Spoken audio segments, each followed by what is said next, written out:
Pelajaran pertama dengan judul tanda-tanda yang menunjuk kepada jalan. Triwulan lalu kita sudah membahas mengenai kitab Markus dan saat ini kita akan membahas tema-tema dalam Injil Yohanes. Sedikit berbeda dengan Injil Markus yang triwulan lalu kita pelajari, itu berdasarkan urutan pasalnya, pasal 1, 2, 3, dan seterusnya sampai 16.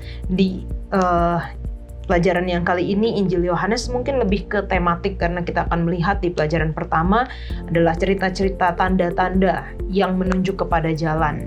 Cerita-cerita mujizat yang Tuhan Yesus lakukan di awal dari pelayanannya, bagaimana ini menunjukkan bahwa Yesus adalah Mesias.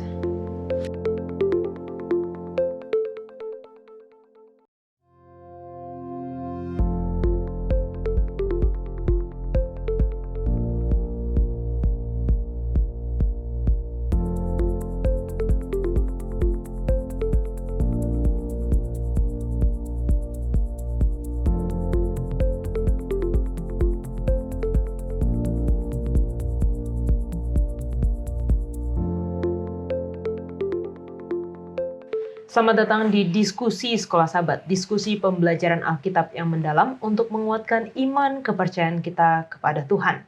Senang sekali bisa menemani pemirsa di dalam pelajaran yang baru, triwulan keempat atau terakhir dari tahun ini, 2024. Dan sepanjang triwulan yang baru kita akan membahas mengenai tema-tema dalam Injil Yohanes. Dan terima kasih juga bagi teman-teman yang sudah hadir di sini untuk berdiskusi bersama-sama. Tentunya kami senang untuk juga menyapa teman-teman yang telah menuliskan di kolom komentar YouTube channel Diskusi Sekolah Sahabat. Untuk yang pertama, boleh minta kesediaan Norman untuk membacakan. Yang pertama, ada dari Organas Wali. Shalom para pelayan Tuhan, terima kasih banyak pembahasannya, baik sekali dan diberkati selalu. Amin. Yang kedua ada dari Rusmida Sabri. Terima kasih banyak pendeta-pendeta dan Sister Yola atas penjelasan sekolah sahabatnya yang sungguh jelas dan sungguh mantap. Menginspirasi iman percaya kita untuk lebih setia di dalam Tuhan menantikan kedatangannya yang tak lama lagi. I appreciate you all. Thank you so much. God bless you abundantly. I love you all. Asik. Lalu yang terakhir ada dari Gail Sel. Shalom, terima kasih penjelasan sekolah sahabat yang begitu jelas dan mudah dipahami. God bless you. Amin. Puji Tuhan, terima kasih ya untuk apresiasinya dari teman-teman. Selanjutnya, Peter. Ada yang pertama dari Ellen Mongi. Puji Tuhan, terima kasih atas penjelasan pelajaran sekolah sahabat yang sangat begitu jelas untuk dimengerti dalam menanti hari Maranatha. God bless. Yang kedua ada Ebenezer Huta Huruk. Terima kasih narasumber diskusi pelajaran sekolah sahabat dewasa dari Hope Channel Indonesia yang memberikan pencerahan dan pemahaman. Tuhan terus menambahkan hikmat surga kepada para narasumber sehingga kami dapat berkat melalui pelajaran sekolah sahabat. Doa kami dari Jemaat Mekarwangi, Parompong, Bandung. Yang terakhir ada Martin Gambidau. Amin, puji Tuhan, diskusi sekolah sahabat yang begitu sederhana dan menyamai inspirasi agar hidup senantiasa bersama dengan Tuhan. Amin. Baik, yang pertama dari Niko Tomeke. Kami cabang SS dari Desa Barataku, Kecamatan Loloda Tengah, bersyukur atas pelajaran sekolah sahabat yang bisa menambah iman percaya kami kepada Tuhan. Yang kedua dari Wisye Kawaas. Amin, puji Tuhan, terima kasih firman yang begitu baik. Biarlah dengan membaca firman, kami hidup lebih setia dalam Tuhan. Dari Manado, Jemaat Karimbo. Yang ketiga dari Ruspita Bondior. Amin, terima kasih penjelasan sekolah sahabat yang sangat membantu memahami pelajaran sekolah sahabat di sahabat ini. Amin, puji Tuhan, terima kasih. Kami senang sekali bahwa pelajaran sekolah sahabat kita, diskusi sekolah sahabat ini dapat membantu dalam pembelajaran saudara-saudara, baik secara pribadi, keluarga, dan juga jemaat. Salam untuk semua jemaat yang telah menuliskan ya di kolom komentar YouTube channel Diskusi Sekolah Sahabat. Pada triwulan yang baru ini kita akan membahas kitab Injil lainnya. Kalau triwulan lalu kita sudah membahas mengenai kitab Markus dan saat ini kita akan membahas tema-tema dalam Injil Yohanes. Dan pelajaran yang pertama mungkin sedikit berbeda dengan Injil Markus yang triwulan lalu kita pelajari, itu berdasarkan urutan pasalnya, pasal 1, 2, 3, dan seterusnya sampai 16. Di pelajaran yang kali ini Injil Yohanes mungkin lebih ke tematik, karena kita akan melihat di pelajaran pertama adalah cerita-cerita tanda-tanda yang menunjuk kepada jalan. Cerita-cerita mujizat yang Tuhan Yesus lakukan di awal dari pelayanannya, bagaimana ini menunjukkan bahwa Yesus adalah Mesias.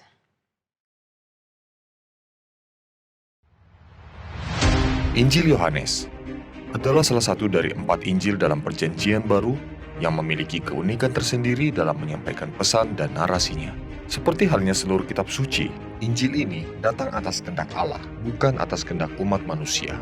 Ditulis oleh Rasul Yohanes, murid Yesus yang digunakan oleh Roh Kudus untuk menyampaikan banyak tema penting: firman atau logos, terang, roti, air, Roh Kudus, kesatuan, mujizat-mujizat, kesaksian, dan nubuat. Tema-tema ini sangat meneguhkan dan menerangi satu sama lain di seluruh Injil. Berbeda dengan Injil Sinoptik yang lebih banyak berfokus pada peristiwa-peristiwa dalam kehidupan Yesus. Injil Yohanes seringkali memusatkan perhatian pada percakapan pribadi antara Yesus dengan hanya 1 atau 2 orang, seperti Nathanael, Nikodemus, wanita di sumur, orang lumpuh di kolam Bethesda, orang buta sejak lahir, Lazarus dan saudara perempuannya, Pilatus, Petrus, atau Thomas. Injil Yohanes akan membawa kita kembali kepada kehidupan dan pelayanan Yesus Kristus yang dengan mengenalnya adalah hidup kekal. Dengan fokus pada identitas ilahi, Yesus Sang Mesias, Tuhan dan Juru Selamat, dan kita akan melihat makna yang lebih dalam tentang tema-tema dalam Injil Yohanes.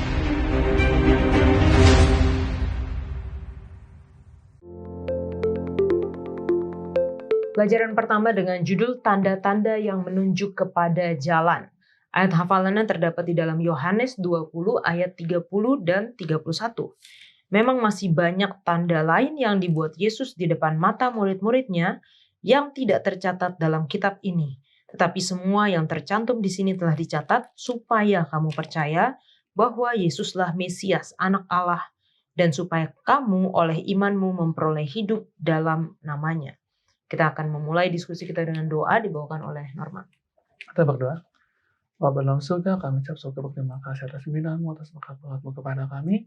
Pada saat ini kami akan memulai untuk diskusi sekolah sahabat. Kiranya Engkau boleh pimpin masing-masing kami, terlebih Pendeta Wilson dan Kayol yang akan sebagai pemimpinnya. Kiranya Engkau boleh berkati agar dapat memimpin diskusi ini dengan baik. Dan bagi mereka yang menonton dan mendengarkan, kiranya ini dapat jadi berkat bagi mereka, Bapa. Pimpin kami sepanjang hari ini dalam segala kegiatan kami, ampunikan kesalahan kami, dalam nama Yesus kami berdoa. Amin. Terima kasih, Norman. Nah, ketika kita belajar mengenai tanda-tanda yang menunjuk kepada jalan, saya jadi teringat dengan tanda-tanda di jalan ya, atau rambu-rambu yang mungkin sering terlewatkan, sering nggak dinotis. Kalau dari Pendeta Wilson, rambu atau tanda jalan apa? Mungkin kalau tanda jalan yang nggak diperhatikan adalah memang tanda jalan yang mungkin nggak berguna ya. Contohnya? Oke, ada kejadian ini mungkin bukannya nggak berguna tanda ini ya. Jadi ada suatu kali kami ada nyetir lah, lalu kemudian jalannya lurus-lurus aja, ada naik turunnya. Tapi ini kan jalan freeway gitulah, jadi memang kosong, lenggang, nggak ada apa-apa. Cuma di tiap-tiap sesi jalan itu speed limitnya naik turun. Ini bukan di Indonesia ya, di luar lah. Jadi kadang-kadang 60, terus tiba-tiba turun jadi 40, tiba-tiba naik lagi jadi 55, 60. Pokoknya naik turun lah. Sementara jalanannya ya menurut saya sih biasa aja, mau dia 60, mau 40, mau 50 sebenarnya nggak masalah. Jadi karena bagi saya itu tidak diperlukan dan tanda kutip, jadi nggak diperhatiin. Tapi ternyata penting karena ujung-ujungnya kena tilang. Oh gitu. Karena ya dibilangnya ya lari 60, ini miles ya bukan kilometer, 60 miles, lari 90 lah. Lari 90 di zona yang harusnya cuma 60. Nah, jadi kan tapi jalannya kosong, jalannya memang lenggang. Jadi sebenarnya kenapa harus 60 90 masih oke kok. Jadi mungkin seperti kalau itu. mungkin di Indonesia itu nggak dilihat orang juga ya. Nggak dilihat dan nggak ditilang kalau di Indonesia. Kalau Peter apa? Kalau dari saya apa ya, yang paling sering gak dinotis tuh kayak tanda larangan parkir gitu. Padahal udah gede-gede kan, udah parkir situ. Tiba-tiba tukang parkir, Pak, bisa baca nggak tuh? Oh iya maaf ya, baru pindahin gitu. Karena ya tahu sendiri lah di Jakarta susah juga tempat parkir jadi. Iya. Kadang udah ada tapi ya nggak notice. Oke. Kadang ada alasan kan, oh enggak cuman sebentar. Cuma berhenti sebentar gitu. Ya. Kalau Norman? Kayaknya pernah kejadian waktu di daerah Bogor, kita nggak tahu kalau itu nggak boleh berhenti, stop. Tadi kan kita parkir tuh, ini stop tuh nggak boleh. Terus setelah berdebat dengan polisinya, lampunya di mana Pak? Itu ketutupan pohon. Jadi seringkali kadang-kadang stop itu di Indonesia tuh susah banget karena biasanya udah ketutupan daun, ketutupan dahan, jadi sulit untuk terlihat sih. Berarti itu nggak jadi ditilang ya, karena kan emang ketutupan. Tetap ditilang sih. Oh, Oke. Kadang-kadang juga karena teknologi ya, sekarang kan semua mengandalkan ini ya GPS ya gitu. Kadang-kadang ada di saat dia mungkin kayaknya nggak boleh belok kanan di hari tertentu atau jam tertentu, tapi karena ngikutin maps, kok ini tiba-tiba jalannya ke sini gitu. Oh, ini tiba-tiba one way contohnya. Ya, seperti itu. Oke. Tapi pelajaran kita ini bukan mengenai rambu jalan ya. Yohanes menyebutkan mujizat-mujizat di dalam kitab Injil Yohanes ini sebagai tanda-tanda.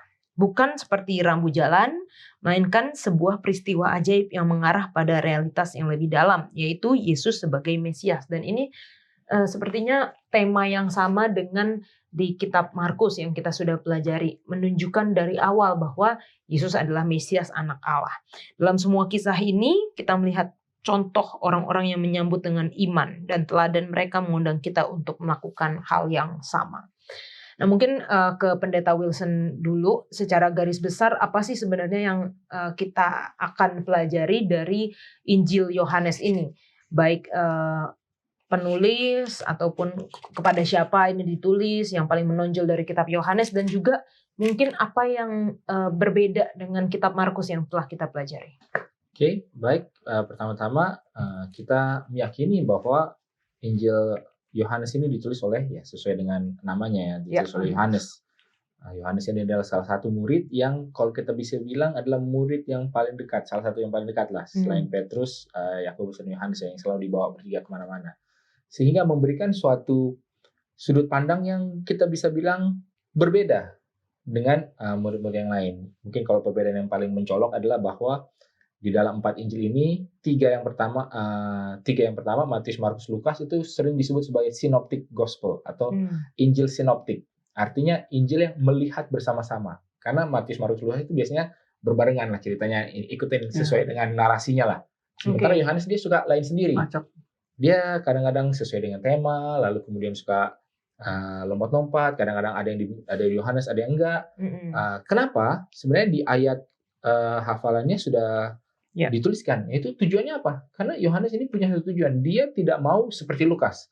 Kalau Lukas kan, kalau di dalam Lukas pasal 1 ayat 1 dikatakan bahwa ini adalah suatu cerita yang sudah disusun, sudah diinterview banyak orang apa segala, memberikan satu kisah. Nah, tapi kalau Yohanes tujuannya bukan itu. Tujuan Yohanes adalah membuat orang percaya. Sehingga dia tidak terlalu fokus terhadap narasi, tapi lebih kepada orang. Nah, nanti kalau kita lihat di dalam kitab Yohanes ini, ada 5 atau 6 interview yang kalau kita bisa bilang personal interview lah, antara Yesus dengan satu orang. Apakah dia dengan Nikodemus di pasal 3, lalu kemudian dengan wanita Samaria di pasal 4, lalu kemudian orang yang disembuhkan di Betesda di pasal 5, lalu kemudian macam-macam lah, Pilatus di pasal 18, dengan Petrus di pasal 21, banyak yang seperti itu, mengenai interview satu dengan satu. Yang lain yang juga menarik adalah, di dalam Yohanes ini ada 7 kata, kalau nggak salah, bahwa Yesus adalah siapa? Aku adalah terang, aku adalah roti hidup, aku adalah pintu, aku adalah gembala yang baik, aku adalah air hidup, dan seterusnya. Jadi di dalam beberapa hal yang tadi sudah disampaikan, sebenarnya sudah lumayan jelas bahwa Yohanes ini memang agak sedikit berbeda dari Injil-Injil yang lain, dan mungkin ya cukup jauh berbeda dari Markus yang sebelumnya. Kalau Markus kemarin mungkin kita melihat Yesus itu seolah-olah dari third person view gitu, dari bird's eye view gitu kan, dari luar, dari atas jauh kita melihat Yesus kayak kesini, kesana, kesini, kesana. Tapi kalau di dalam Yohanes kita melihat Yesus itu personal, pas kayak di sampingnya. Kayak kalau lagi dia interview dengan Nikodemus, kita kayak lagi nonton pas di sebelahnya Yesus gitu. Kalau dengan Matius Samaria kita juga lagi pas di sebelah. Jadi lebih dekat dan personal. Mungkin secara garis besar itu dulu. Oke. Nah, tadi kan memang sudah di-mention bahwa mujizat-mujizat atau tanda-tanda yang tercatat di dalam kitab Yohanes ini ada tujuannya. Dicatat memang untuk membantu orang-orang mengenal dan percaya bahwa Yesus adalah Mesias. Sebenarnya kenapa bagi kita penting untuk mempelajari tanda-tanda atau mujizat-mujizat ini di pelajaran pertama dari pelajaran kita Injil Yohanes, Norman? Mengapa penting? Karena gini, sekali lagi kan tadi Dokter juga Kak Yola sudah bilang ya bahwa tanda-tanda itu penting untuk mengingatkan kita siapa Yesus itu. Kadang-kala orang mungkin lupa, saking frustasinya dia lewatkan tanda-tanda itu, dia hanya bergumul dengan dirinya sendiri gitu. Tapi dengan penekanan pada Yohanes di sini, dia kasih tahu bahwa ini tanda-tanda itu maksudnya adalah kembali mengingatkan, kembali remind bahwa ya mujizat-mujizat ini, tanda-tanda ini ya menyatakan Yesus adalah sebagai Mesias, itu jadi satu pesan yang bold sih. Oke. Yang Yohanes mau sampaikan. Oke. Peter. Oke, jadi kenapa penting? Ini diulangi lagi di dalam Yohanes 20 ayat 31, supaya kamu menjadi percaya bahwa Yesus Mesias Anak Allah, dan supaya oleh imanmu memperoleh hidup dalam namanya. Jadi ini memberikan satu pesan bahwa kita tuh hidup nggak bisa di luar dari Tuhan. Dan pesan yang ditulis ini menekankan Yohanes berharap bahwa di generasi sekarang tuh kehidupan kita apapun itu harus di dalam nama Tuhan dan dibangun sama seperti yang Yohanes maksud sih. Jadi ini sangat penting untuk pemahaman dasar sebagai orang Kristen. Oke. Saya teringat pekan lalu kita ada membahas juga mengenai seeing is believing gitu ya. Dengan melihat menjadi percaya. Melihat apa? Melihat mungkin tanda-tanda, melihat mujizat-mujizat. Nah, apakah ini ada hubungannya tema tentang tanda-tanda atau mujizat ini ditaruh di pelajaran pertama dari pelajaran kita supaya mengarahkan terlebih dahulu nih ke hal-hal supranatural yang terjadi gitu, Pendeta Wilson? Ya, ini agak berbeda dengan Markus ya, karena ini memang menarik juga ya, kita kuartal berturut-turut ini membahas Injil ya. Iya. Berbeda dengan Markus, di Markus langsung di depan dikasih tahu bahwa oh ini adalah Yesus Anak Allah. Iya.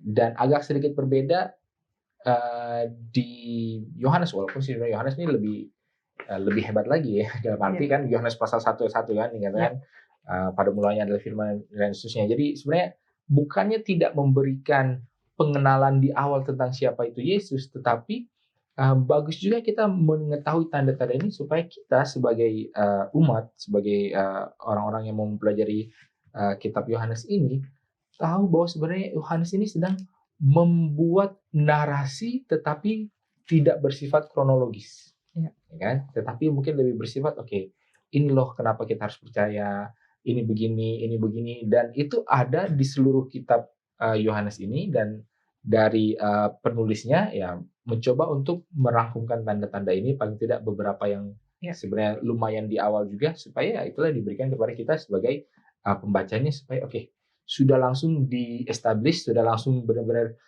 dipatrikan di dalam pemikiran kita bahwa semua yang terjadi ini sebenarnya menunjuk kepada Yesus sebagai anak domba Allah, menuju kepada Yesus sebagai jalan kebenaran dan hidup, sebagai kebangkitan dan hidup, dan seterusnya. Mungkin seperti itu. Oke.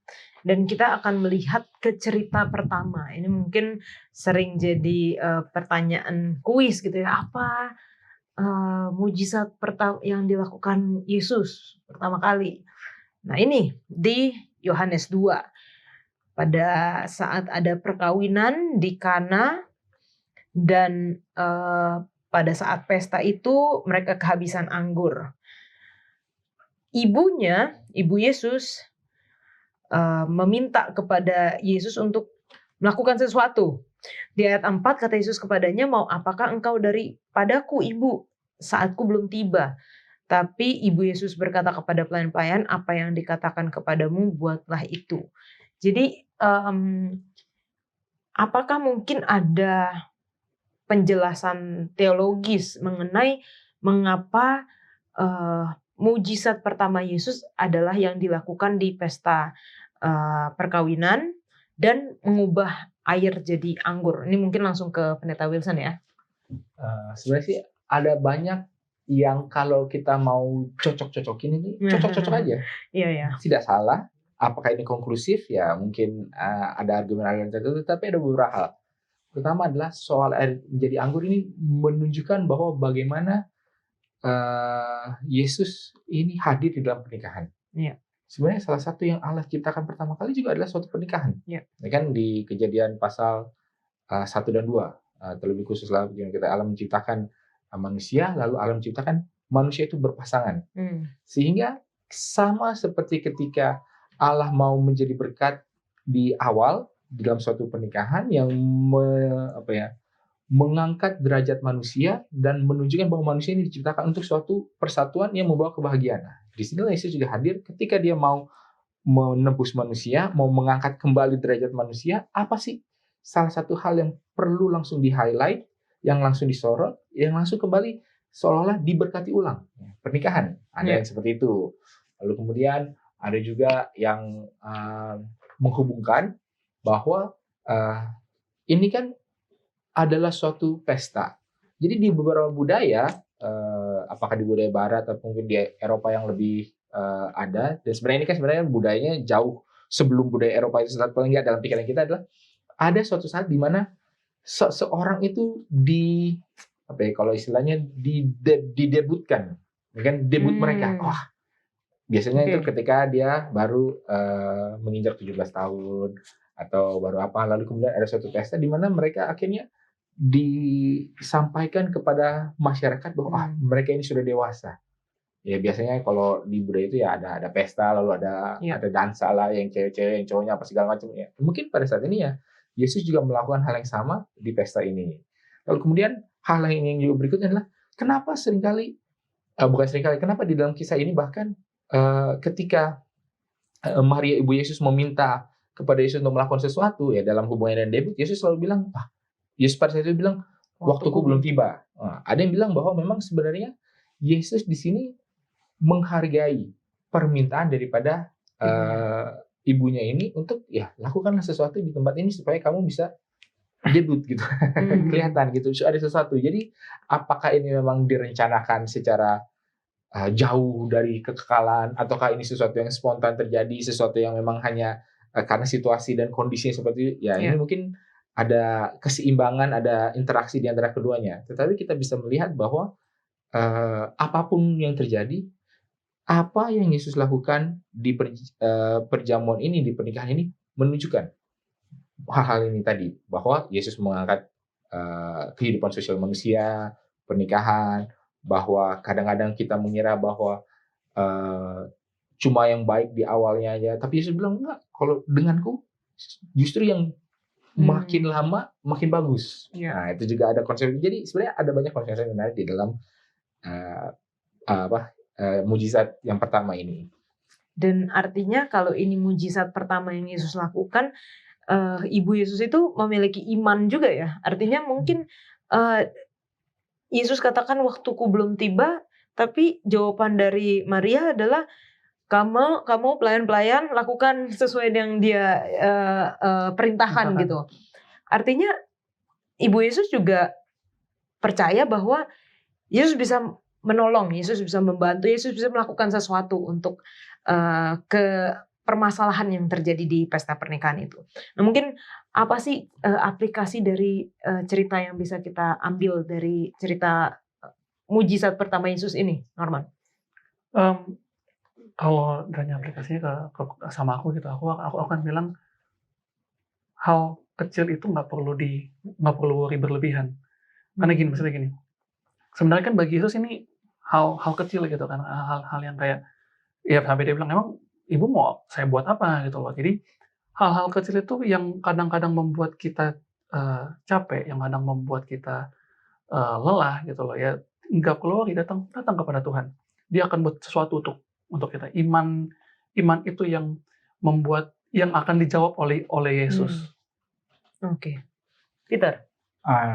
Aku membayangkan ini tuh kalau zaman dulu tuh kan anggur kan ya, yang jadi salah satu menu yang paling penting dalam pesta. Tapi kalau kayak kita sekarang itu konsumsi kayak makanan gitu. Iya. Kakak bayangin aja tiba-tiba ada pernikahan, Makanan terus habis. makanannya habis. Wah, itu betapa malunya keluarga Iya. dari dua belah pihak lah. Itu malunya minta ampun. Nah, dari sini tuh Tuhan Yesus bekah dan kenapa di ayat 6 itu Ibu Yesus katakan kepada pelayan. Jawaban Yesus lain kepada ibunya, tapi Ibu Yesus mengatakan kepada pelayan-pelayannya beda. Seolah-olah kayak Ibu Yesus nggak merespon apa yang Tuhan Yesus katakan gitu. Karena Ibu Yesus mungkin karena ya seorang ibu ya, tadi Pastor sudah sebutkan, dia berharap bahwa Tuhan Yesus tidak akan membiarkan hal ini terjadi. Keluarganya akan malu gitu. Jadi hal praktis yang saya dapat pribadi itu sensitiflah pada hal-hal baik atau kesusahan orang di sekitar kita gitu. Kita jangan tutup mata, kita jangan cuek atau acuh-acuh dengan kesusahan atau kekurangan orang. Kita perlu bantu itu, kita perlu sensitif untuk melihat itu. Mungkin. Beneran? Ya, mungkin dalam tahap yang mungkin jauh berbeda ya, karena tidak semua kita punya kemampuan yang bisa Yesus miliki. Dalam arti datang ke suatu tempat cuma mau diem-diem aja, tiba-tiba ada suatu masalah besar tuh, kita muncul sebagai pahlawan. Mungkin tidak bisa semua orang seperti itu, tapi paling tidak prinsip praktikal yang bisa diikuti adalah ya seperti itu juga. Ya mungkin kadang-kadang kita datang ke suatu tempat sebenarnya kita nggak tahu kita mau bikin apa. Mungkin kita bukan tujuan utamanya bukan ini. Sebenarnya kita cuma mau jadi figuran aja atau sebenarnya untuk tujuan berbeda. Tetapi ketika ada suatu masalah, apakah kita melakukan hal yang bisa kita lakukan? Ya, kalau Yesus ya mungkin dia bisa mengubah air menjadi anggur. Ya kalau kita ya nggak tahu lah. Mungkin ada gelas pecah atau apa, ya kita lah yang bersihin atau apapun itulah. Sesuai dengan porsi dan kemampuan yang bisa kita miliki. Jadi bukan melihat dari seberapa hebat kejadiannya, tetapi apakah ada peran yang sesuai dengan kemampuan kita yang bisa kita lakukan bila mana ada suatu keperluan yang tiba-tiba muncul. Seperti itu sih secara filosofi praktisnya. Saya jadi ingat ada satu orang yang pernah bersaksi, katanya dia masuk di kantor baru, sebenarnya dia punya trauma di kantor yang lamanya gitu, dan dia sangat ketakutan sekali ketika dia hari pertama di kantor baru. Tapi begitu di kantor yang baru ada yang menyapa dia selamat pagi, itu rasanya kayak padahal simpel banget gitu ya, hanya perkataan selamat pagi gitu, tapi itu bisa menyentuh sekali bagi orang ini yang mungkin kita tidak tahu apa yang orang lain sedang hadapi, tapi dengan hal-hal sederhana, dengan kebaikan yang kita bisa tawarkan, tadi seperti pendeta sudah katakan, dengan apa yang mampu kita lakukan, kita bisa menyentuh hati orang lain. Teman-teman jangan kemana-mana, kita lanjutkan setelah yang satu ini.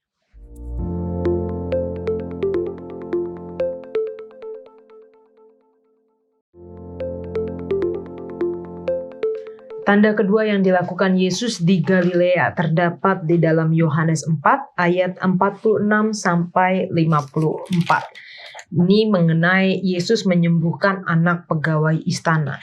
Dan di dalam cerita ini Yesus mengatakan kepada pegawai istana itu di ayat yang ke-48, jika kamu tidak melihat tanda dan mukjizat, kamu tidak percaya. Nah, ini kembali lagi, seeing is believing, not seeing, not believing, gitu ya. Norman. Ya, ini sebenarnya jadi satu tamparan sih, seperti ini. Ketika Yesus bilang kan, kayak dia tuh ngomong ya kalau kamu nggak lihat tanda, kamu nggak percaya. Tamparannya jadi seperti ini. Seolah-olah si perwira tersebut atau orang-orang tersebut menganggap bahwa anak saya harus sembuh baru saya percaya bahwa dia Yesus. Padahal kan seharusnya kebalikannya. Saya percaya dia Yesus, maka anak saya sembuh. Nah, jadi kadang orang juga saya pribadi kadang-kadang masih Tuhan kasih mukjizat dulu baru saya percaya Tuhan itu ada gitu loh. Kadang-kadang gitu ya. Kalau udah kepepet Tuhan minta bantuan gini. Tapi lupa bahwa esensinya percaya dulu sama Tuhan, baru Tuhan jawab imannya, sama seperti yang Ibu Yesus yang di pelajaran sebelumnya yang dibilang Kak Yola juga, imannya Ibu Yesus itu kan dijawab oleh Tuhan. Maka beriman dululah kepada Tuhan, baru Tuhan jawab iman tersebut. Kalau dari Peter? Ya, kalau dari aku kurang lebih hampir sama-sama kayak Bang Norman ya. Jadi mujizat itu tidak akan terjadi kepada orang yang tidak percaya. Hanya orang-orang percaya yang bisa mengalami mujizat atau perjalanan iman bersama Tuhan. Gitu. Jadi apa yang tadi Bang Norman katakan, aku setuju karena kita harus percaya dulu. Maka di situ iman kita dilihat oleh Tuhan dan apa yang Tuhan menyatakan dalam hidup kita itu bisa nyata gitu. Kayak mujizat sesimpel yang kita pelajari saat ini itu sangat-sangat membuat ya kadang-kadang kita ragu gitu. Padahal jelas-jelas apa yang Tuhan buat untuk kehidupan kita itu udah sangat banyak gitu. Tapi masih aja hal ke depan kadang-kadang kita ragu. Udah berdoa serahin ke Tuhan tapi masih ragu-ragu lagi. Iya. Dan itu yang membuat kayaknya cukup harus belajar lagi. Neta? Kalau saya melihatnya mungkin kadang-kadang seperti satu ilustrasi singkat. Nah, ini mungkin akan mempengaruhi seluruh yang pemirsa juga. Oke, sekarang sadar kita bernafas. Oke, sekarang kita semua sadar bernafas kan?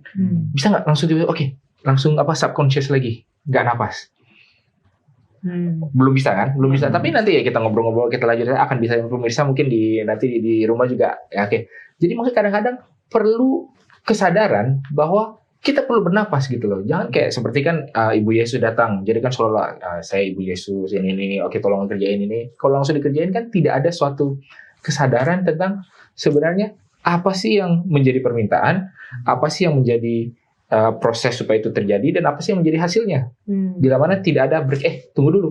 Sama juga seperti di kejadian yang kedua ini kan. Ya kalau dia datang meminta, lalu kemudian langsung diberikan, apakah bukan berarti nanti itu akan memperkuat imannya? Mungkin bisa juga. Tapi kadang-kadang seringkali ketika kita mau percaya kepada sesuatu, perlu ada suatu pause, berhenti sebentar, berhenti sejenak atau break gitu ya, supaya kita benar-benar sadar sebenarnya, gue lagi ngapain sini?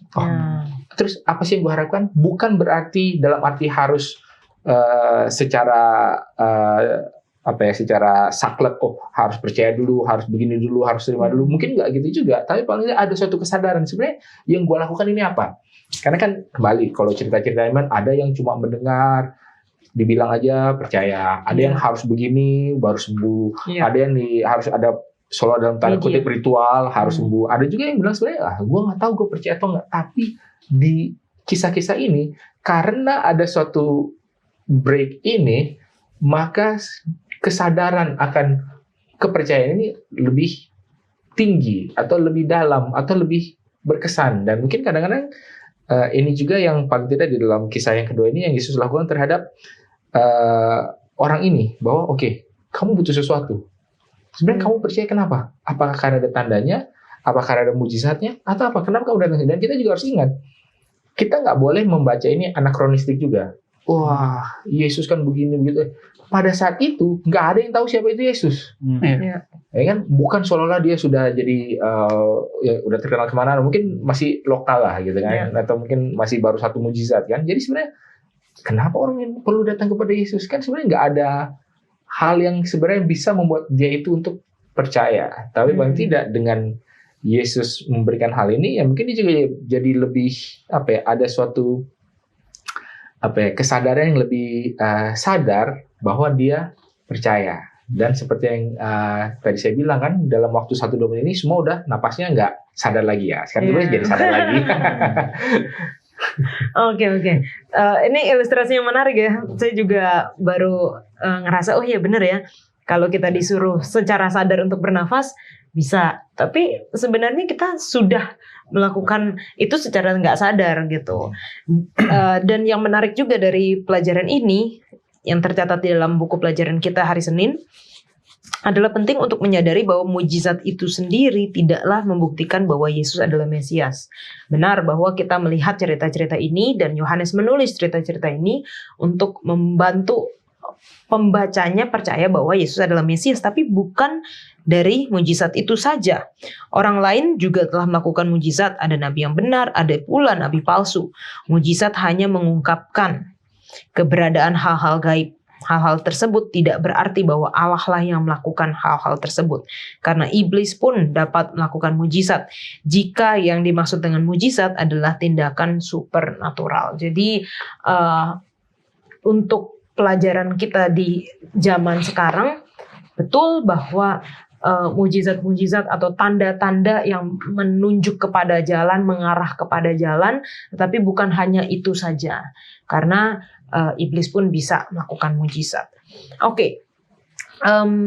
Kalau bukan tanda-tanda dan mujizat-mujizat yang seharusnya membuat kita percaya, jadi harusnya apa dong dasar dari kepercayaan kita? Norman. Coba Kak ulangin lagi tuh pertanyaannya. Kalau bukan, kan kita nggak boleh mendasarkan kepercayaan kita pada mujizat nih ya. Seperti yang Yesus katakan kepada kepala pegawai istana ini. Kalau bukan tanda-tanda dan mujizat, berarti harusnya apa gitu dasar kepercayaan kita? Ya, ini agak ini ya berat ya memang ya. Cuma gini, sekali lagi tadi yang udah di soal sahabat juga bilang kan kadang ya bahkan iblis pun dapat buat mukjizat gitu kan. Terus yang tadi kalau tanya pertanyaannya, ya terus dasar kepercayaannya dari apa? Satu yang saya suka dari cerita-cerita Yesus, dari mukjizat-mukjizat Yesus, yang dia sembuhkan bukan hanya fisik, yang dia sembuhkan itu juga mental orang tersebut, dan dia penuhi kebutuhan dasar orang tersebut. Sama seperti pegawai Kapernaum kan, pegawai ya yang anaknya sakit ini, kalau aku bilang ini one shot two birds sih. Jadi dia Yesus sekali tembak dapat 2, anaknya sembuh, tapi si bangsawan ini, si pegawai ini dia juga sembuh itu dari penyakit kronis keimanannya. Nah, sekali lagi, mukjizat mungkin tidak bisa menjadi kadar kita percaya kepada Tuhan. Tapi yang kita bisa percaya bahwa yang Tuhan mau itu adalah memenuhi kebutuhan dasar kita.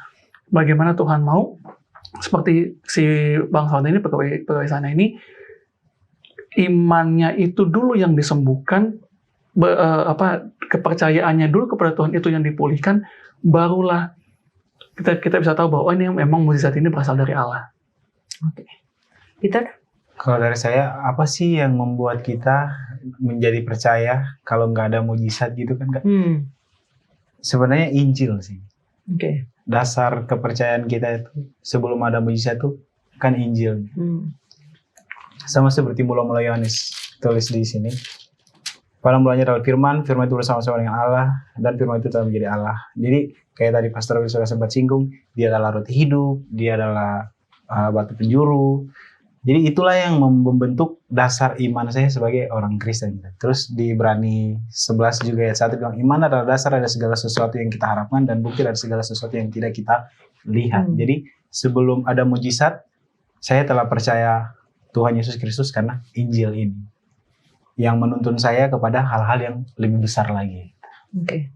Kalau kita lihat, sepertinya kita dari kecil memang sudah diajarkan untuk percaya gitu. Jadi dari kecil kita sudah tahu cerita Injil, kita sudah tahu diperkenalkan kepada Allah yang seperti ini, Allah yang penuh kasih, Allah yang menyelamatkan, Allah yang menjaga, memelihara, dan dari pengajaran itu terbentuklah, maksudnya iman gitu, kepercayaan. Tapi selain itu, contohnya kalau yang tidak tumbuh di dalam pengajaran, apa yang membuat seseorang itu percaya, Pendeta? Apa yang membuat seseorang itu percaya? Ya kalau di dalam Alkitabiahnya kan, sebenarnya iman itu datang dari apa? Iman itu kan di dalam Roma 10:17 dikatakan iman itu timbul dari pendengaran. Pendengaran apa? Akan firman Tuhan. Tadi sudah dibilang oleh Bro Peter di sana kan, yang mendengar. Lalu kemudian seperti Bro Norman bilang bahwa bukan hanya yang di luarnya, tapi yang di dalamnya. Jadi dari semua konsep-konsep ini sebenarnya, jadi bagaimana sih kita bisa memperoleh iman? Yang pertama adalah bahwa tidak bisa kita beriman tapi tidak ada yang terjadi. Kayak contohnya di dalam, ini tidak ada di dalam Yohanes ya, tapi ketika orang yang lumpuh disembuhkan, yang punya yang digotong sama teman-temannya kan. Kan Yesus bilang apa? Dosamu sudah diampuni. Tapi mana yang lebih, tapi kemudian ada yang nggak percaya. Terus Yesus tanya, mana yang lebih gampang? Mengatakan dosamu sudah diampuni atau bangkitlah dan berjalanlah?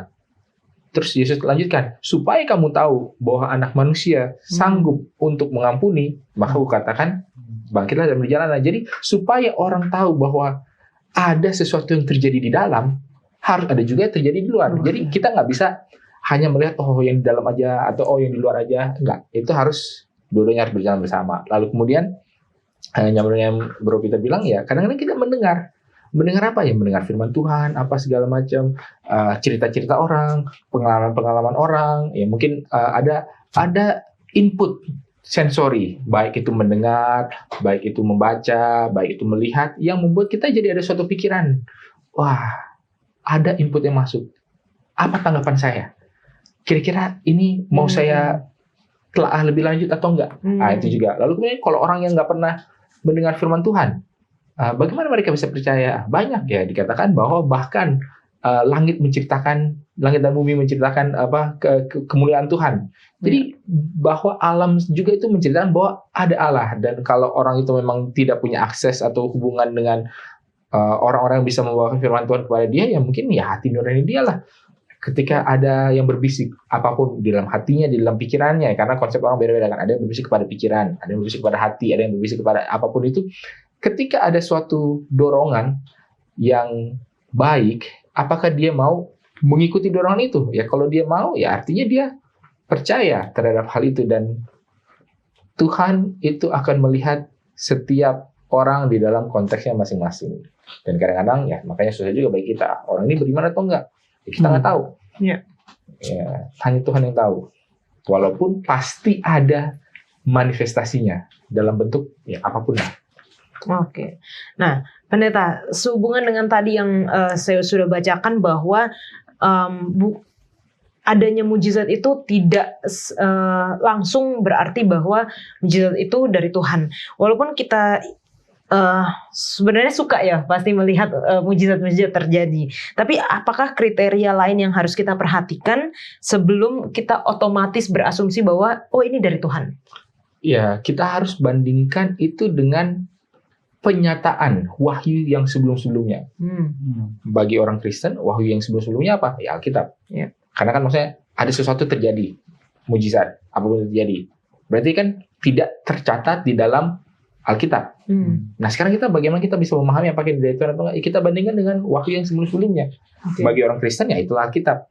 Bagi orang yang nggak punya Alkitab, apa itu wahyu yang sebelum-sebelumnya? Ya apapun, pengalaman hidupnya dia, kata-kata bijaksana daripada orang tuanya, apapun itu ya dia harus bandingkan sehingga ini sesuai nggak dengan yang sebelum-sebelumnya. Itu. Nah, tapi bagi orang Kristen bagusnya adalah ya karena ini adalah firman yang tertulis, jadi sebenarnya kita jelas acuannya itu apa? Bukan perasaan, bukan pemikiran manusia, tetapi sesuatu yang memang diturunkan oleh Allah yang menjadi suatu ukuran, yang menjadi satu kanon. Ya, ini diskusi terpisah, tapi kan paling tidak secara singkat kanon itu apa? Kanon itu adalah ukuran, dan Alkitab adalah alat pengukur kita bagi orang Kristen. Gitu. Sesuai nggak dengan isi Alkitab? Gitu.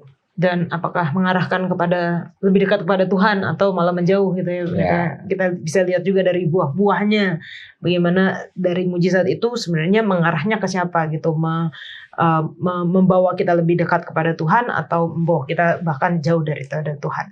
Teman-teman jangan kemana-mana karena kita akan lanjutkan diskusi kita setelah yang satu ini.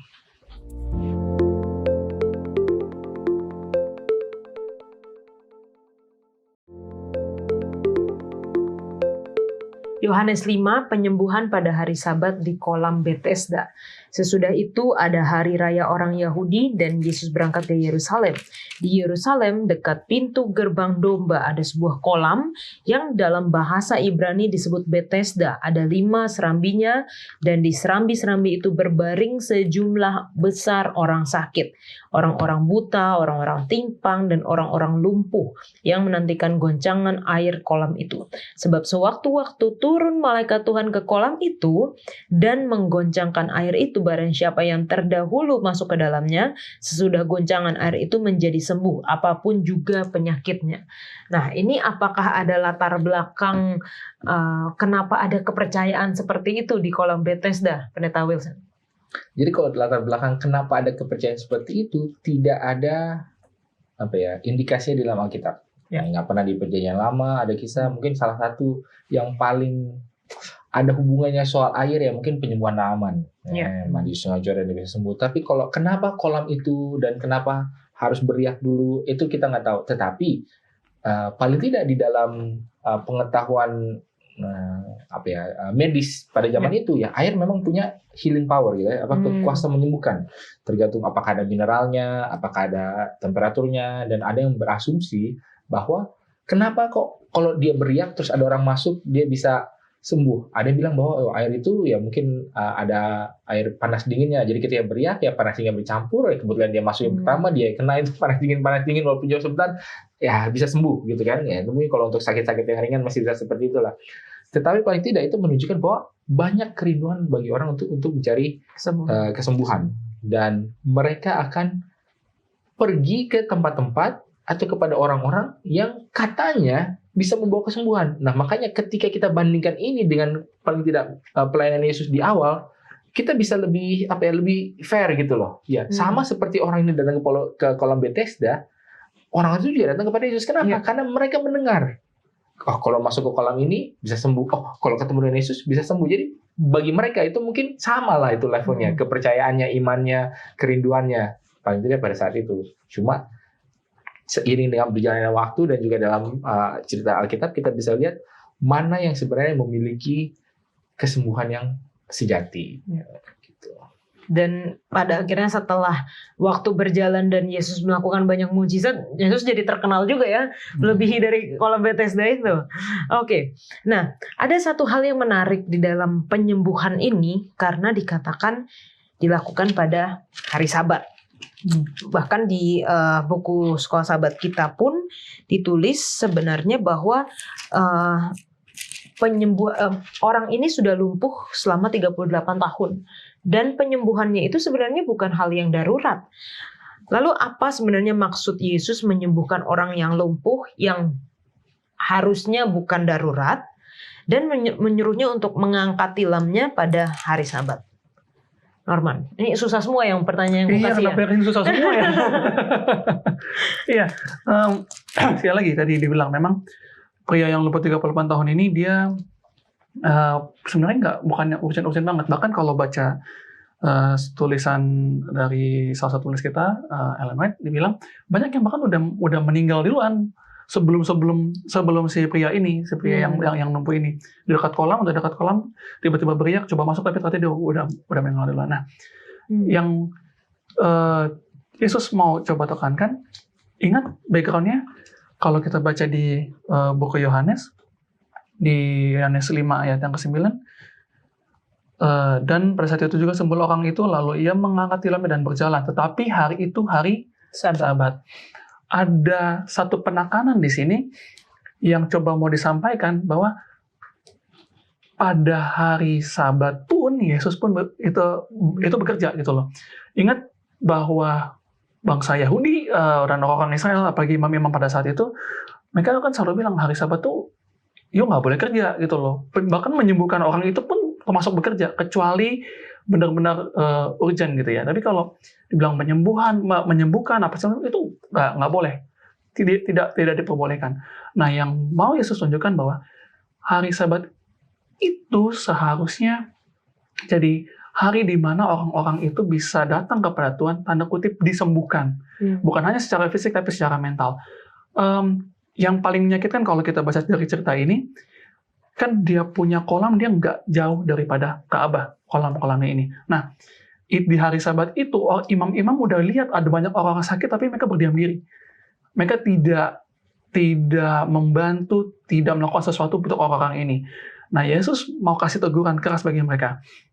Ini hari Sabat, hari di mana Bapaknya juga bekerja pada hari Sabat menyembuhkan banyak orang ya. Seharusnya, you're supposed to do that. Seharusnya kita melakukan hal tersebut, menyembuhkan orang.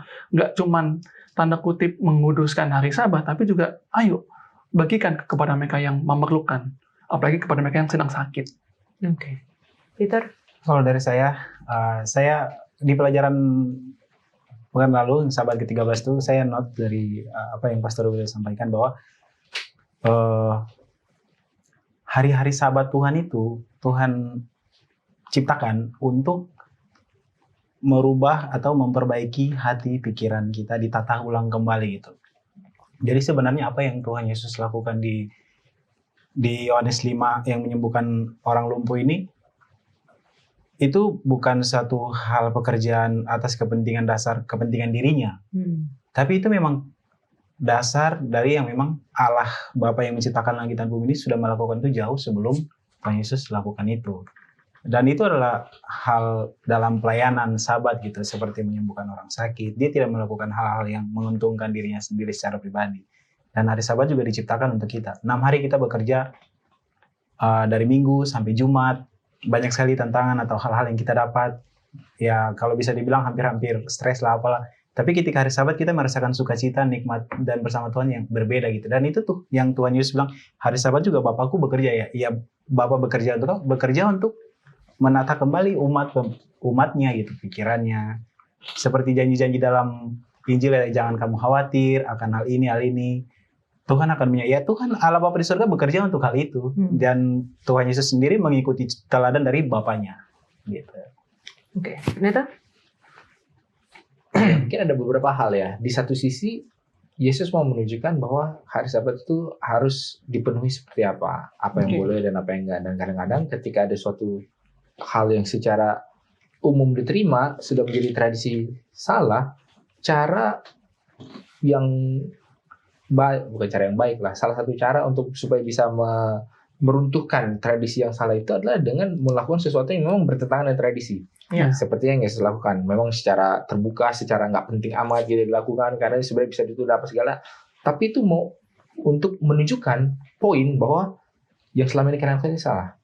Tapi jangan lupa di cerita yang lain di kuartal yang sebelumnya dan di awal kuartal tentang kitab Markus ada kisah mengenai Yesus juga mengusir setan di hari Sabat kan, jadi perdebatan. Lalu kemudian setelah itu pulang ke rumahnya Petrus, mama mertuanya sakit, disembuhkan. Ya. Tapi setelah itu bukan itu langsung semua orang datang, enggak. Dikatakan bahwa setelah matahari turun baru dibawalah semua orang yang sakit. Sebenarnya apakah tidak lebih baik kalau langsung dibawa semuanya pada sore hari itu juga?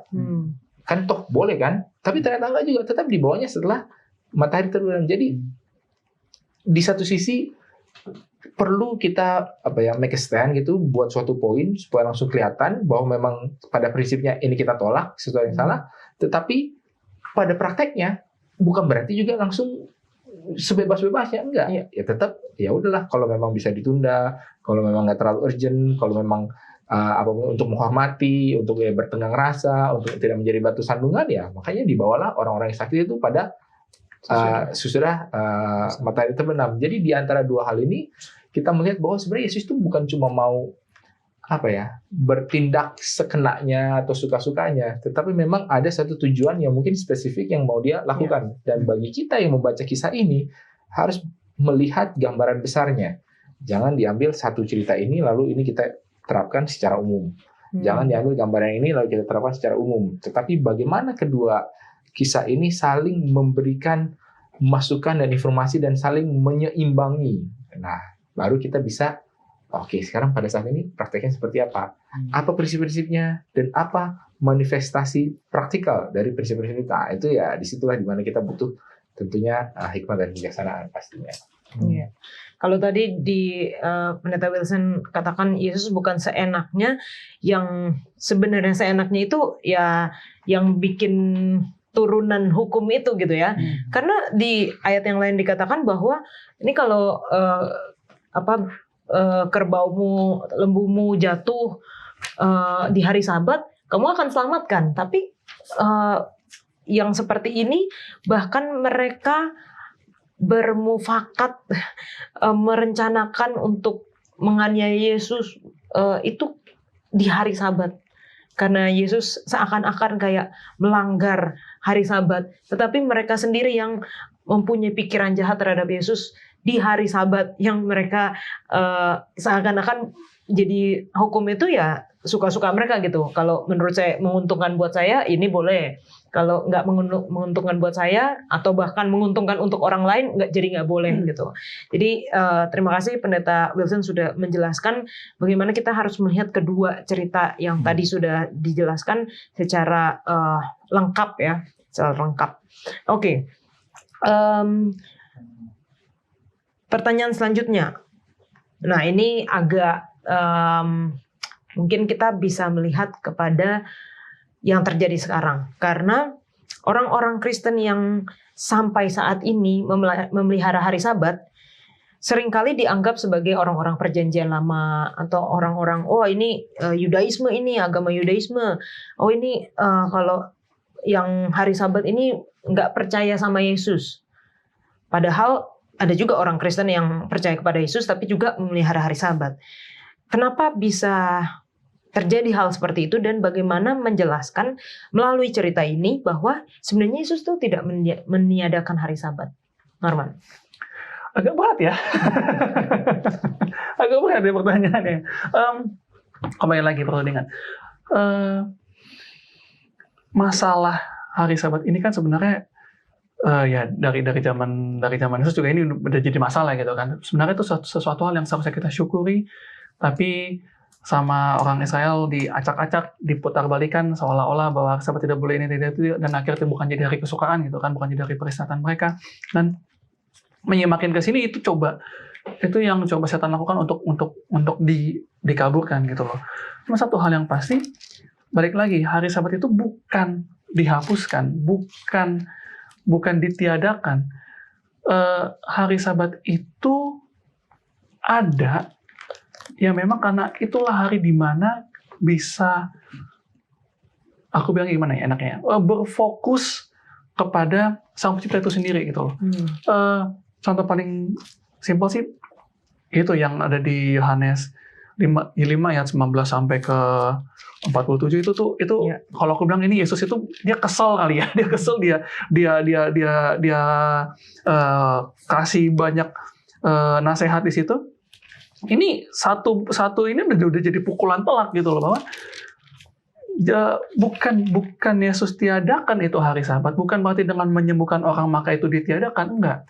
Tapi justru dengan berbuat baiklah maka hari Sabat itu ada gitu. Hari Sabat itu kan ada sebagai hubungan kita sebagai satu wujud hubungan kita dengan Tuhan, sebagai satu wujud bagaimana Tuhan menyayangi kita. Jadi satu hal yang apa istilahnya ya, jadi satu hal yang nyata lah untuk hubungan kita dengan Allah. Dan justru dari situlah kasih itu dinyatakan gitu. Sebagaimana Yesus mengasihi kita, Allah mengasihi kita melalui hari Sabat, ya sebagaimana itu juga seharusnya hari Sabat itu jadi satu hari kesukaan bagi kita, jadi satu hari yang bukan ditiadakan, tapi jadi satu hari yang bagaimana kita bisa nyaman, kita bisa bergumul dengan Allah, kita bisa bercerita dengan Allah, kita bisa bersekutu dengan Allah. Peter. Kalau kita yang melihara Sabat terus disamain dengan agama Yudaisme tentunya berbeda. Karena Yudaisme tidak percaya kepada Tuhan Yesus. Tapi kita orang Kristen percaya kepada Yesus. Dan kenapa kita memelihara Sabat? Karena dalam 10 hukum, siapapun yang punya kitab suci, ada tertulis. Contohnya di Keluaran 20, ayat yang ke-8, di sini jelas, ingatlah dan kuduskanlah hari Sabat. Ada peraturannya juga, 6 hari lamanya engkau telah bekerja, melakukan segala pekerjaanmu, ayat 10, tetapi hari ke-7 adalah hari Sabat Tuhanmu, maka janganlah engkau lakukan suatu pekerjaan. Jadi hari Sabat ini bukan hanya sekedar perintah, tapi dia dalam 10 hukum. Kalau pertanyaan kepada saya, kamu sudah membunuh? Saya bilang, enggak, saya nggak pernah membunuh. Dan saya merasa membunuh itu adalah satu pelanggaran yang sangat besar. Mencuri contoh, berzina, mengucapkan saksi dusta, seolah-olah 10 hukum ini kita sangat taat dan turuti, tapi ada satu hukum yang bagi kita nggak perlu lah, itu mah bisa kata-kata cincai lah, yaitu hukum Sabat ini.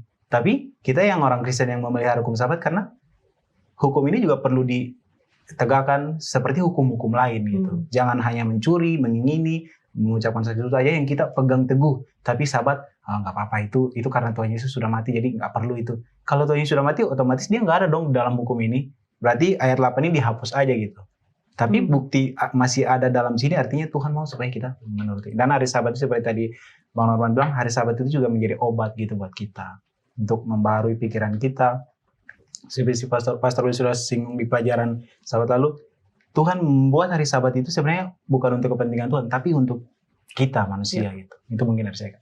Oke.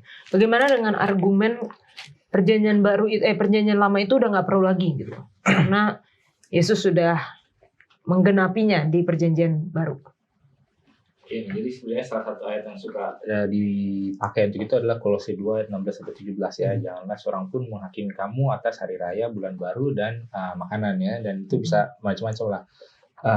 Cuman kita perlu melihatnya dari sisi seperti ini. Kalau dalam konteks hari Sabat, kalau kita tidak memahami sebenarnya Sabat itu apa, ya tentu sebagaimana orang-orang Farisi di zaman dahulu salah memaknai, salah menerapkan, salah menguduskan, ya mungkin kita juga.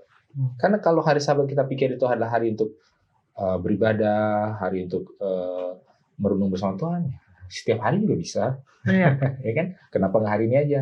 Terus kalau itu ya udahlah, kalau memang ada sesuatu yang kita perlukan, ya udahlah kita gantikan, kita rapel apa segala macam. Tapi yang penting untuk kita pahami adalah bahwa sama seperti judul daripada topik pada pekan ini adalah tanda, hari Sabat itu juga adalah tanda. Ya, tanda untuk apa? Bahwa memang kita menyembah Allah. Kalau semua yang lain-lain yang seperti tadi Peter bilang lah, jangan membunuh, jangan mencuri apa segala macam, lah tidak perlu beragama pun juga kebanyakan orang menuruti itu, ya kan? Tetapi apa yang menunjukkan bahwa kita menyembah Allah? Allah yang seperti apa? Allah yang menciptakan langit dan bumi. Lalu kemudian Allah yang menjadi penebus kita. Hukum mana yang menunjukkan kedua hal ini? Hanya di hari Sabat. Di dalam Keluaran menunjukkan Allah adalah pencipta. Di dalam Ulangan menunjukkan bahwa Allah adalah penebus. Jadi itulah yang pentingnya. Dan sebenarnya kalau untuk prakteknya seperti apa, kan dikatakan bahwa hari Sabat diciptakan untuk manusia dan bukan manusia untuk hari Sabat. Itu hal yang penting. Jadi jangan seolah Sabatnya di atas, manusia yang di bawah. Manusia itu di atas hari Sabat. Hari Sabat ini ada nggak gunanya buat manusia? Ada nggak berkatnya? Jadi jangan itu menjadi beban. Tapi supaya kita tidak semena-mena terhadap hari Sabat, di dalam ayat berikutnya juga dikatakan bahwa tetapi anak manusia adalah Tuhan atas hari Sabat. Jadi di atasnya lagi gitu loh. Jadi supaya balance gitu. Jadi jangan ya udah hari Sabat untuk manusia, udah saya pakai tiduran, saya ini oh ya saya pakai untuk apalah kerja pelayanan apa segala macam. Kenapa? Oh karena 6 harinya ya memang saya punya kerjaan saya. Terus pas ini ya barulah segala macam, segala yang harus kita melawat, harus kita peduli sama orang. Itu nanti hari Sabat. Nggak gitu juga gitu.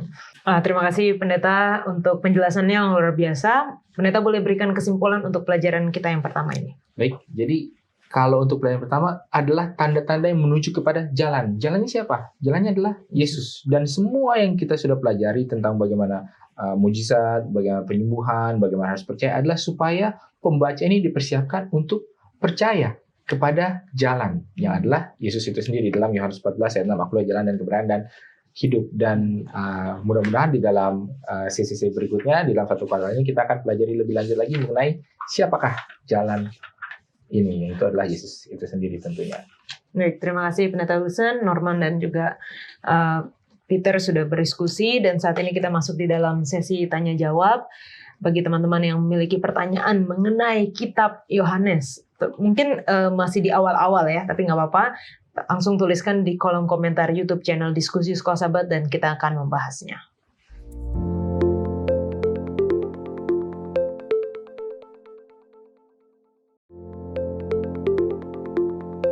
Baik, saat ini kita masuk di dalam sesi tanya jawab, tentunya bersama dengan Pendeta Alberto Tololesi. Terima kasih Pendeta untuk waktunya.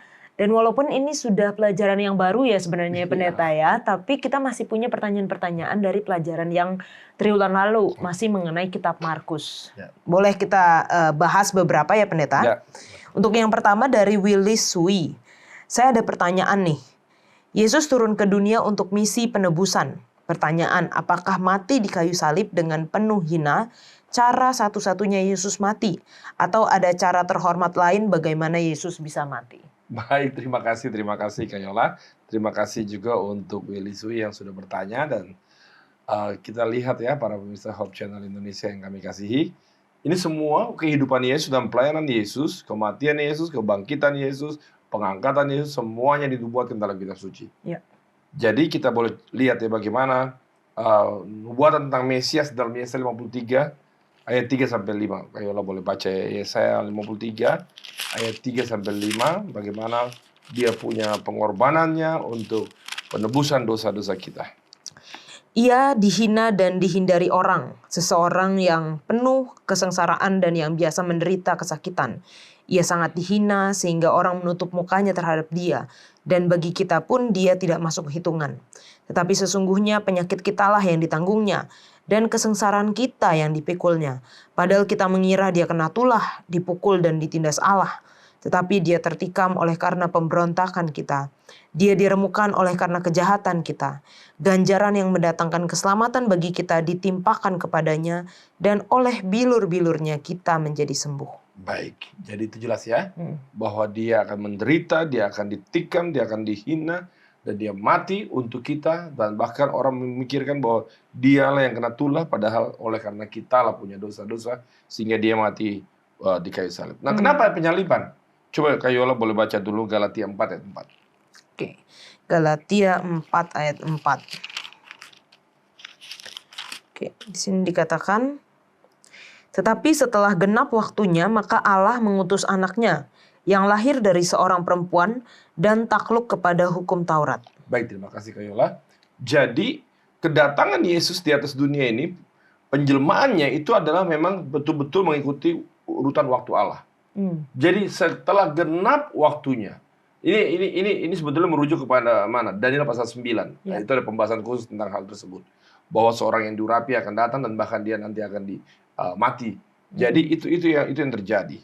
Jadi, nah, pada saat kedatangan Kristus, kita tahu bersama bahwa Israel di bawah penjajahan Roma. Dan hukuman mati orang Roma pada saat itu adalah dengan cara penyaliban. Dan menggenapilah apa yang dibuatkan dalam kitab Yesaya. Jadi itulah yang terjadi. Jadi semuanya yang Yesus alami dalam kehidupannya, dalam kelahirannya, kehidupannya, pelayanannya, bahkan kematiannya, itu semua dinubuatkan dalam kitab suci. Jadi itulah tidak terhindari dia harus mengalami apa yang sudah dinubuatkan dalam kitab suci, bahwa dia mati untuk saya dan saudara. Baik, terima kasih Pendeta. Kalau mungkin ada orang yang bilang kalau cuma 1 atau 2 yang digenapi, oh ini mungkin bisa kebetulan saja. Iya. Tapi kalau sudah banyak dan semuanya digenapi, ini tidak mungkin hanya satu kebetulan ya Pendeta ya. Pasti ada memang rencana Tuhan dan itulah yang terjadi gitu. Iya. Oke, pertanyaan selanjutnya dari Omita Abigail. Puji Tuhan, terima kasih untuk penjelasan Sekolah Sabat ini. Namun saya ingin bertanya Pendeta, kenapa waktu Yesus mati tidak ada satupun murid Yesus yang meminta jenazah Yesus untuk dikuburkan? Kenapa justru orang lain yang merupakan anggota sebuah kelompok yang tidak menyukai Yesus? Apakah murid-murid Yesus tidak mampu untuk meminta jenazahnya pada Pilatus atau seperti bagaimana? Mohon pencerahannya Pendeta, terima kasih, Tuhan Yesus menyertai selalu. Baik, terima kasih untuk pertanyaannya Omita Abigail. Jadi kita tahu bersama ya bagaimana kondisi psikologis daripada kejiwaan daripada murid-murid pada saat itu. Mereka sangat luar biasa berjalan bersama dengan Yesus 3,5 tahun dengan mujizat-mujizat, keajaiban-keajaiban yang dibuat, orang mati dibangkitkan, orang lumpuh berjalan, orang kusta ditahirkan. Ini sangat luar biasa, sangat luar biasa. Dan mereka memang masalahnya adalah mereka nggak paham secara kerohanian. Jadi mereka pahamnya adalah bahwa ini Mesias yang dijanjikan, dialah yang akan melepaskan kita dari penjajahan. Sehingga akhirnya tidak konsentrasi dengan baik mereka. Bahkan murid-murid pada saat di Taman Getsemani diminta oleh Yesus untuk berdoa. Mari kita boleh lihat di dalam Markus 14 ayat 37 sampai 38. Saya baca ya. Ya.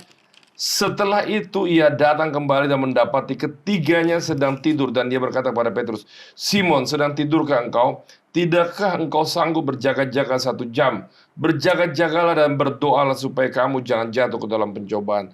Roh memang penurut tetapi daging lemah. Lihat ini, di saat mereka berdoa, malah mereka nggak berdoa, mereka tertidur. Ayat 50 dari Markus pasal 14 menceritakannya. Lalu semua murid itu meninggalkan dia dan melarikan diri. Ya. Lalu di dalam pasal yang sama juga ayat 66 sampai 72, akhirnya Petrus menyangkal Yesus. Jadi memang saudara-saudara yang kasih dalam Tuhan, pelajaran rohani buat kita adalah kita harus jaga hubungan kita dengan Tuhan. Walaupun ada banyak mujizat yang terjadi, berkat-berkat yang limpah dalam kehidupan kita, tapi kalau kita tidak bangun hubungan dengan Tuhan dengan baik, kita tidak menjaga jam-jam doa kita tidak membacakan firman Tuhan dengan baik, maka bisa saja pencobaan-pencobaan ini membuat kita sebagaimana murid-murid lari meninggalkan Yesus. Dan akhirnya bagaimana mau minta jenazahnya? Nah mungkinlah mereka ketakutan dengan kondisi ketakutan karena mereka adalah bagian daripada Yesus yang pada saat itu adalah orang-orang yang tertuduh, yang sementara dihukum. Jadi mereka takut. Dan kenapa mereka takut? Karena mereka di jam-jam doa mereka tidak dekat dengan Tuhan, dan juga mereka punya konsep yang pasti keliru. Tapi nanti setelah kebangkitan mereka boleh sadar itu semua. Terima kasih, Mayor. Terima kasih Pendeta untuk jawabannya. Ada satu lagi nih Pendeta, pertanyaan dari Mary Yu. Mau tanya, sebenarnya Pilatus orang baik atau orang jahat sih? Apakah dia di pihak Yesus atau imam-imam atau bagaimana ya? Baik, terima kasih. Terima kasih Mary Yu pertanyaannya tentang Pilatus. Memang sosok Pilatus ini sangat luar biasa. Mari kita lihat apa kata Alkitab, Markus 15 ayat 15. Markus 15 ayat 15. Iya. Dan oleh karena Pilatus ingin memuaskan hati orang banyak itu, ia membebaskan Barabas bagi mereka. Tetapi Yesus disesahnya lalu diserahkannya untuk disalibkan. Baik, kita tahu bersama dalam kitab Markus bahwa dia sudah berusaha sebetulnya untuk melepaskan Yesus. Tapi desakan orang banyak. Dan yang lebih luar biasa lagi ada sinopsis Injil yang sama menceritakan peristiwa tersebut adalah dalam Matius. Saya akan baca ya Matius 27 ayat 19 dan 24. Matius 27 ayat 19 dan 24. Ketika Pilatus sedang duduk di kursi pengadilan, istrinya mengirim pesan kepadanya, "Jangan engkau mencampuri perkara orang benar itu, sebab karena dia aku sangat menderita dalam mimpi tadi malam." Ayat 24. Ketika Pilatus melihat bahwa segala usaha akan sia-sia, malah sudah mulai timbul kekacauan, ia mengambil air dan membasuh tangannya di hadapan orang banyak dan berkata, "Aku tidak bersalah terhadap darah orang ini. Itu urusan kamu sendiri." Lihat ini. Jadi Pilatus sendiri bimbang, tapi dia tidak bisa ambil keputusan. Padahal dia punya hak untuk ambil keputusan. Dialah wali negeri pada saat itu, tapi dia nggak berani. Dia lebih ingin menyenangkan orang lain. Hati-hati dengan perilaku seperti ini. Hati-hati dengan perilaku seperti ini. Dia lebih menyenangkan para orang banyak yang menuduh Yesus. Dia lebih menyenangkan imam-imam dan ahli-ahli Taurat yang menuduh Yesus untuk menjaga posisi Pilatus sendiri. Jadi hati-hati. Jadi ini perilaku yang seperti ini bisa saja akhirnya kita membuat Yesus disalibkan. Dalam kehidupan keseharian kita, pelajaran rohaninya adalah kita harus berjalan mengikuti apa yang Tuhan mau. Padahal sudah diamarkan oleh istrinya, hati-hati jangan kau apa-apakan nih orang benar ini. Dan Pilatus juga sudah kita boleh baca seluruh kitab Injil. Saya nggak dapatkan kesalahan. Masa kamu harus jadi kita apakan dia, salibkan dia. Dan Pilatus dengar semua tuntutan orang banyak itu. Untuk menyenangkan orang banyak. Alkitab yang bilang. Jadi dia bukan di pihak Yesus, dia bukan di pihak imam-imam, tapi dia karena ingin menyenangkan orang aja ya Pendeta untuk ya? dirinya. Untuk dirinya. Kepentingan dirinya. Untuk kepentingan posisinya dan jabatannya. Sehingga dia kabur pandangannya terhadap perkara-perkara yang luar biasa. Ya. Yang Yesus hidupkan dan bahkan akhirnya dia menyerahkan Yesus untuk ke tangan orang banyak itu untuk Yesus disalibkan. Baik, terima kasih penjelasannya Pendeta. Nah teman-teman, semoga jawaban-jawaban ini memberikan pengertian ya bagi teman-teman yang bertanya, dan kiranya walaupun kita sebenarnya sudah berakhir nih pertanyaan mengenai kitab Markus, dan kita akan segera masuk di pelajaran Yohanes untuk selanjutnya. Kita akan kembali ke studio.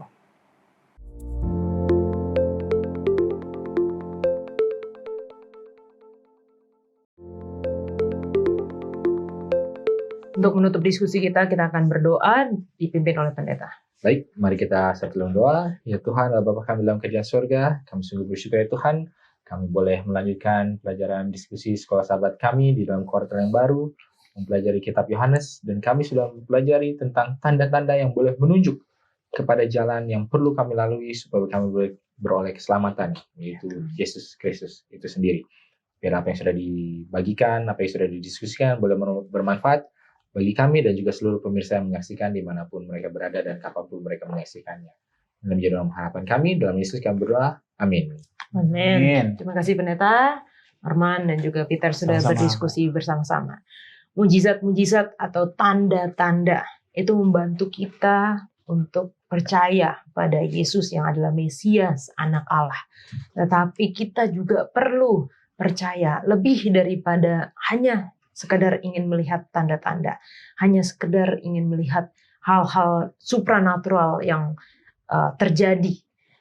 Biarlah kita memiliki iman di dalam hati kita, memiliki kepercayaan kepada Tuhan yang telah menyelamatkan kita. Kita akan bertemu di pelajaran selanjutnya. Tuhan Yesus memberkati.